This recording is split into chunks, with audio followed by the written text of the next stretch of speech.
We are in the Giants QA area at their office in Erlangen, and we are hanging out with the man himself, MrMarcel5 right here. Say, what up, dude? What up? Today we're going to show you as much as we possibly can in an area that, as far as I know, has never been seen before. Yeah. In Farming Simulator history. We're going to show you guys the mod kind of process, show you releasing some mods today, at least as much as we possibly can. I don't know what else we're showing. What can we show? That's the thing, because there's things we can't show. We can't show a lot because data privacy regulations and everything, so most names are blurred, probably. Yep. But we can show what it takes for an update to go live, how we change screenshots, and what we can change from the site without re-uploading the mod. Yep. Which is something that I don't know if a lot of people know. Yep. Is you can change these and manipulate a few things without having to delete and re-upload everything. Exactly, because that's wasteful of energy, internet bandwidth, and everything. Walk us through what we're doing right now. Right now we have one of our FarmCon mods that we've prepared, the 5M series. Yes. That's, if the video is live, it's already live for everyone, can be downloaded on all platforms except Stadia. Here we can see the mod title, that's the English mod title we can see. The downloads, PlayStation and Xbox are one platform in terms of downloads, so there are not PlayStation 4 downloads and PlayStation 5. Okay. They are accumulated. We have basic settings we can set. Is it featured? So we can, the banner on the website, on the mod site, that's controlling if it's featured or not. We can show that later too. Okay. Updated, it's basically if a mod is an update or not. So it gets the blue banner instead of the new. Oh, yeah. Hidden is basically if we take a mod offline for a current time for investigation, or because it's not relevant anymore, but we don't want to take it completely offline. Top is the old top. In FS19 we had the top banner, the orange one. Yep. That basically showed a mod is high quality or something like that, is innovative. Yeah. In FS22, as probably many know, that's not the case anymore. Right. We don't have top, because that has a lot of trouble caused with modders. Yeah. Why is my mod not top? Why is his mod top? We basically want to make it more streamlined for everyone. So top is basically now crossplay. Gotcha. That toggles if a mod is crossplay compatible on the mod hub in-game site. Perfect. So I assume a lot of mods get top. Exactly.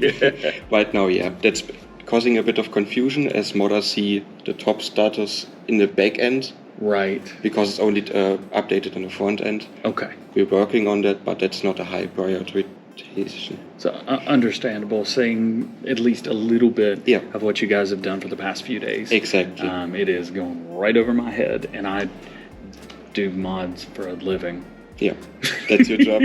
That's my job, basically. Well, yeah, he told me I worked for him earlier. Yeah. You want to talk about that? I mean, you're preparing the Farming Simulator news. Yep. That's basically gathering all information from the modders they share. Yeah. I watch that, and I can work with that news. So I can check in something, if they're complaining about something, I can forward that as feedback. So I do work for him. You do. Darn. So what is next? Once you've got all of the sections, the website dictates where it's going to go. Exactly. What comes after that? We set the platform. Which platform is it live? Is it PC? All other platforms. We can set it to only show on PS5. With crossplay, we don't do that anymore, basically, except for very rare occasions, which we hadn't have yet. That's basically what most toggles do right now. Well, that makes it easy. Exactly. Nothing to break, nothing that is confusing, basically. Now, since this is a Giant Software mod, obviously the next parts are going to be very... Yeah, it's from Giant Software. Yep. That's the organization, basically the account that uploaded it. If you're a modder, you see your name.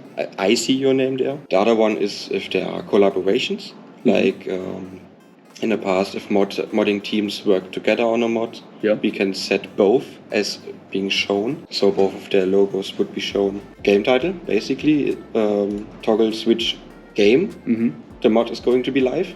We obviously don't support Farming Simulator 2013 and older, but the backend is still available for that. Now, if you clicked one of those, let's say just by accident, would it even work? No. The Farming Modhub for 11 and 12 were completely different pages. Okay. And the databases are still there, but the website doesn't have access to those. Gotcha. For everything, I think until 15 we can view them, but everything past that is... But it won't work for shaders or textures being different. Kind of like when a lot of people tried to bring in things from 19 to 22, which I was totally not part of. Everything was white, without wheels. Basically because the shaders changed and the field paths, the wheel paths were different. So it just didn't show. All right. So what do we have after that? What could a what are we seeing for the first time? For the first time, users usually, if the modder has one, a video embedded. The embed of a video. That is linked here. We currently only support YouTube as a media, but we are already experimenting with other platforms such as TikTok. That's great. That's really, I mean, there's a lot of modders that use TikTok and a lot of players that use TikTok as well. And I know there's been modders that featured one of my videos on their thing. So that's awesome. That's great for everybody. Yeah, that's why we are expanding everything and try to get everyone on the same page. That's cool. Yeah. So what do we have after that? Basically, file name and hash is not that relevant for everyone, even for myself. I see what the mod is named. Is it the correct prefix? I can also see there if the mod is for FS19, for example. If someone uploaded a FS19 mod, I can see that there without downloading everything and checking myself. And then below that, I see some things that I see a lot of modders showing, whether it's live or the state. Pending to all of these. That's what most modders see. And what they usually show their communities. Is the mod in pending? Is it testing? Now this is there's some things like testing completed. Exactly. Which is so confusing. Yeah. What does it mean other than testing is completed? It basically means the state of testing has been the next stage. It's been tested. It's waiting for our analysis of the testing report. Gotcha. And that. So really, it's just testing's been completed and it's waiting for its review. The report is being reviewed. Is the mod going to be prepared for console testing? Is it going back to the modder? Or are we basically? Is there a translation issue? We change it ourselves. Because we don't want to send every smallest thing back. So testing completed. I know what modders and people want to see is, this mod passed testing and will be released on this day, even though there's no release date mods or something like that. But this actually makes a lot more sense internally versus you're doing this for giants rather than the occasional DJ that makes YouTube videos. Yeah. Makes sense. So far, we've gone over a lot of stuff. Is there more? There is more. Oh boy. But we are nearly done. You probably know required mods. If a mod loads stuff from another mod, we somehow need to show the game. Yeah. That mod needs another mod. There are two ways. One way is in the Modhub site that I can control, where we have the mod ID list. We basically put the mod ID and edit, so you can now see for the FarmCon 22, the 5M, now the 710, the old one. Is a required mod. Exactly. So if you download one, it downloads the other automatically. Yeah. But we don't want that. Not for this one, no. Not for this one. But for something like if a map has a building spec or if a script wants another script or something. Yeah. That's the usual stuff. Yeah, and it's nice as well because it does it for you when you download the mod. If you do it on the website, it won't do it. Yeah. But if you download from the Modhub itself, it will download those for you. And because from the website it doesn't do that automatically, we have a second way. So the game says if you start a save game with a mod and you don't have the required mod, It will tell you, hey, you don't have that mod, you need that. Do you want to download it from the mod? So that's the second way. Sometimes, because the second way is controlled by the modder basically, to change that I need to download the mod and upload it again. So it's a bit more complicated, that's why we urge modders to set it itself, but also be cautious that you don't set mods as required that aren't required. Gotcha. Which has also been a thing as well. Exactly, like some are boosting other mods downloads. Yeah. So what's next? It looks like are we on a different page or same page? We are still on the same page, still the white blanket. Okay. We have the messenger. Okay. Which most modders hopefully know about. Okay. You need to have a mod to create a ticket. All right. So the ticket is referenced to the mod. That's an easy way for us. If you say, hey, if an issue with a screenshot, we know which mod this issue is. Zip file again, that's our way to download the mod. So if we click it, we can download it. Basically below that, it's the usual stuff, the mod testing tool, which we have linked. So a bit more advertisement for it. Modders should use it, should be informed about it. And most modders that we see throughout the week and whenever, most of them say, went through the testing tool, it was fine, everything's good. I know sometimes people say, I put it through the testing tool, it's failed every time, there's nothing wrong with the mod. I don't know what's going on. Usually there's something wrong with the mod. Exactly. But that may be out of their reach. I know that you guys there's been times where you've said, here's where it is, you would have never found it, this is how you fix it. This dude's been really, really helpful, and I've heard that from a lot of modders. We obviously try to improve the tool, make it a bit more English, so to speak.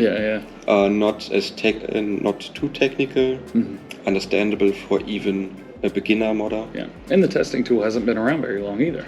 It's started, I think, end of FS19. Yeah, something around there. So a year, maybe more. A bit more. Yeah. So anything that's a year old, especially in the tech world, is going to be very, very outdated and infantile. Yeah. So this is only going to get better with time.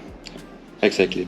And we need to update it because I usually change with every update the guidelines, at least one part of it. The mod desk version. That's the version that determines if the game will load your mod or not. Yeah. So if the game has a mod desk version as 67 and the mod desk version of the mod is below that, it will load. But if it's the other way around, it won't load. It won't load. Makes sense.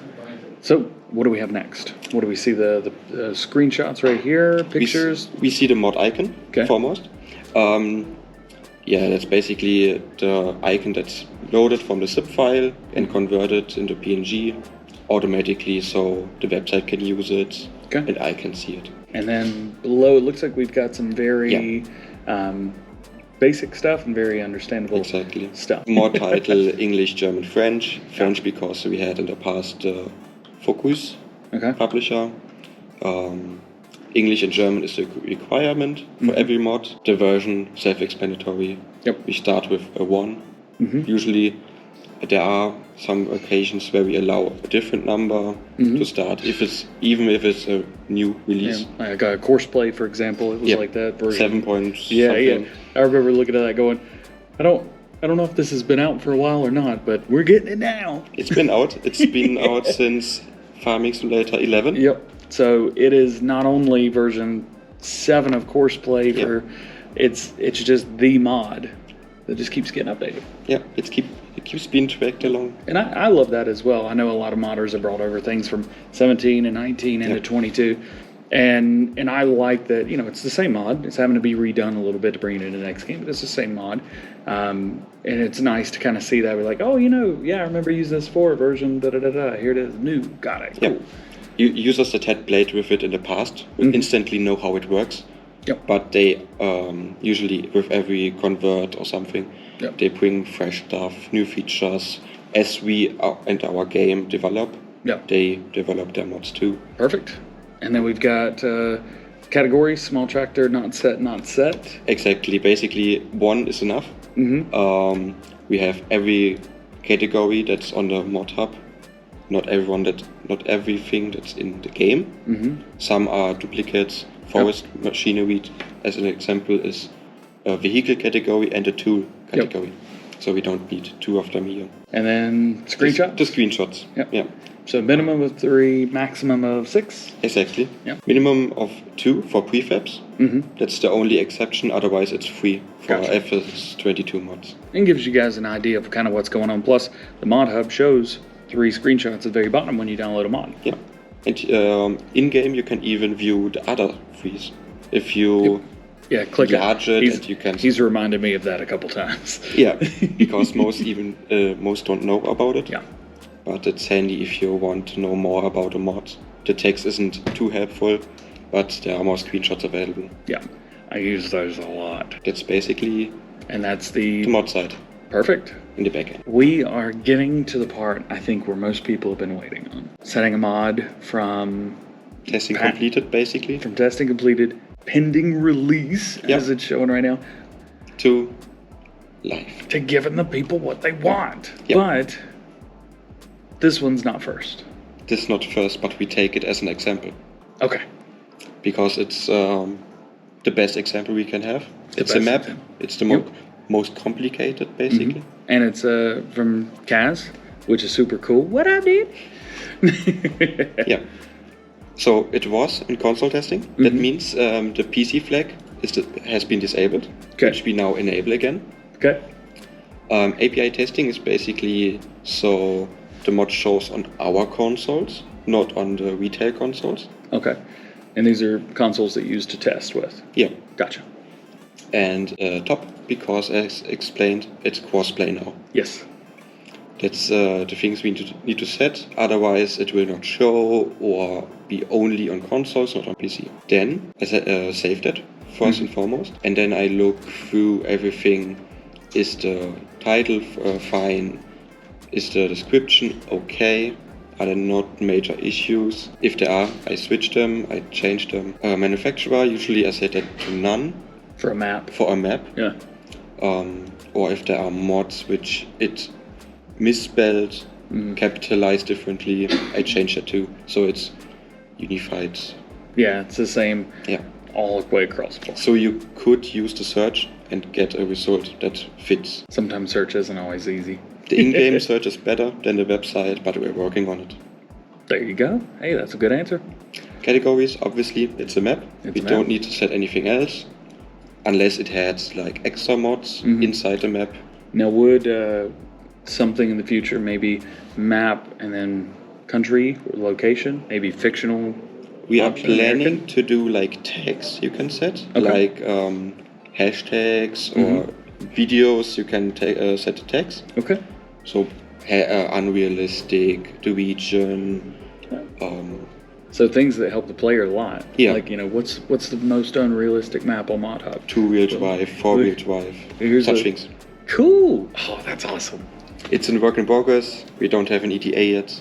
But it's something that could happen. We have it on the to-do list. And then screenshots. Make sure they're Screenshots. Screenshot 1, basically, is it fine? Is it displayable? Screenshot 2 must be for a map, the map overview. Okay.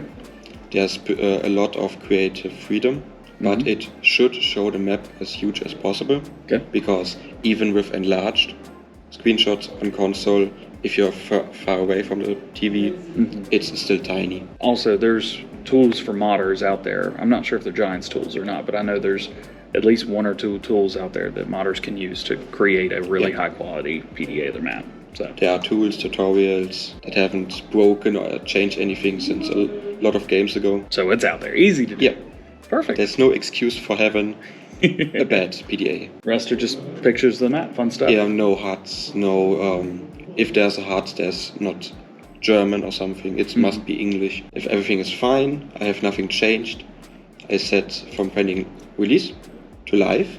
Ooh. And if I hit save, the mod would show instantly on the big page. Okay. So it's not just throwing a bunch of stuff in a pile and going, all go. These are No. one by one. Yeah, I usually sort them. Updates goes first, then the new mods. Usually it can be a bit weird. It can be not sorted.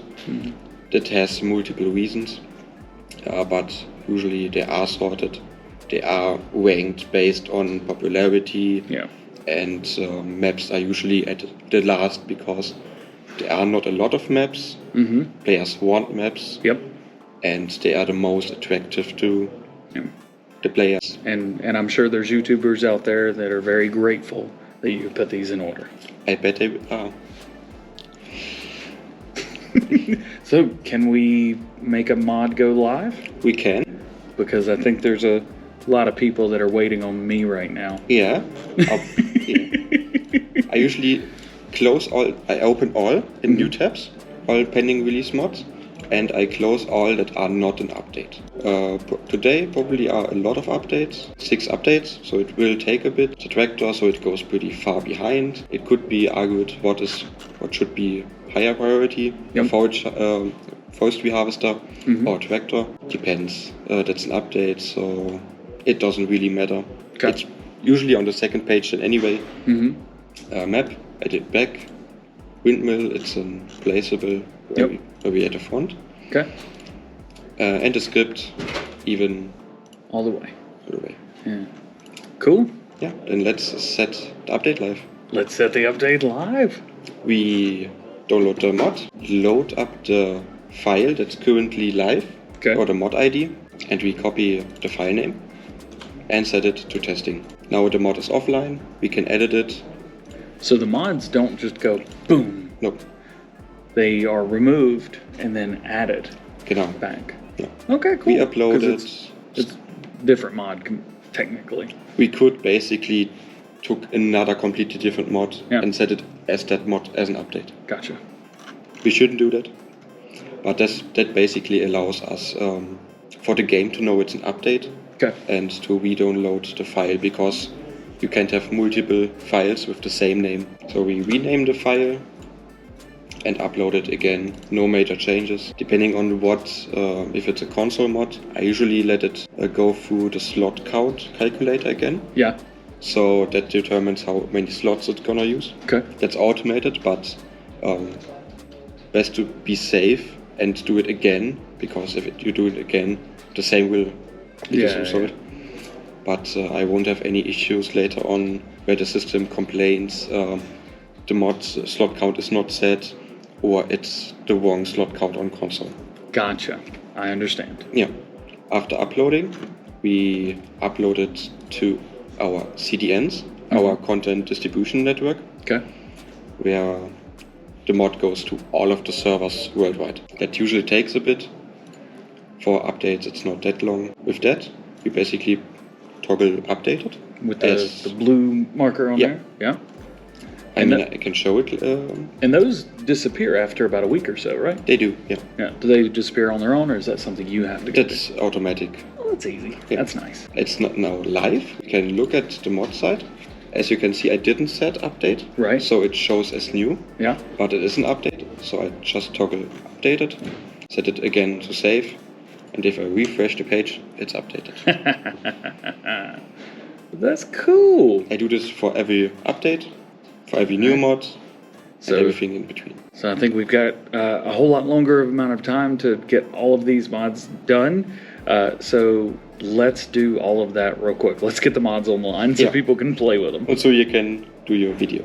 Yeah, I also have to record my mod video after this, and it's about 5 p.m. here. Best time for mods? Yeah, let's get to work. So we're hitting live for the first time on a mod. It's actually Kaz's mod. It's his old Kiwi farm. Yep. We've already set a lot of mods live. Yep. And you're doing the last one? The last one. And I might... wouldn't it be funny if I just sat here and waited for a minute? 1 hour.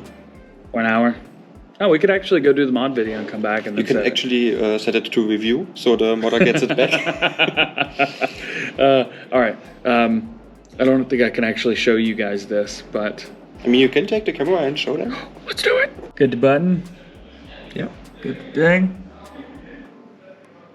That is mods. That's basically half of my day. Half of his day. I've only been here an hour and 15 minutes. That's a good day. It's a good day. But you are here for the next hour or two. Normally, yeah. To make sure nothing goes wrong, nothing is bad. If there's an issue, the issue can be fixed easily. Yeah, we're going out to dinner today, though, so sorry.